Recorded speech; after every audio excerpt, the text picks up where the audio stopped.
ल हेर्नुहोस् त साथीहरू, मेरो छोरीलाई यो बाँदरको जस्तो जता पनि झुन्डिन मन लाग्छ। यो बेलै यस्तो हो कि के हो बच्चाहरूको, यता पनि झुन्डिन्छन् उता पनि झुन्डिन्छन्।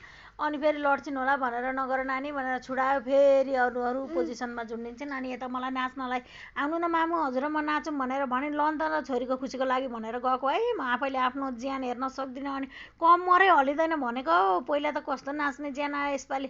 आजभोलि चाहिँ के भएछ भने म आफै कस्तो भयो क्या। अनि नानीले यो छोटो जामा देखे पछाडि सानाको जामा कति राम्रो लाउँछु भन्ने नानी रहर गरेर लागिहाल्यो। नानी केस काट्न जान्छु भनेर केस काट्न लिएर गएको। भरे त उहाँ पुगे पछाडि म ठुली भइसकेँ, केस कहाँ काट्छु र म त पाल्छु भनेर यहाँ पार्लरको दिदीले चाहिँ बाँधेर पठाइदिनु भयो क्या। यस्तो छ मेरी छोरी चाहिँ, के भन्छन्। अनि छोरीलाई मैले बेलुका भइसकेपछि सुताएर अनि हतार हतार गरेर तल झरेको। तल चाहिँ गेस्टहरूलाई खाना धमाधम सर्भ भइरहेको थियो। अनि मलाई पनि भोक लागिरहेको थियो, त्यही भएर म पनि धमाधम खाना थालिहालेँ साथीहरू।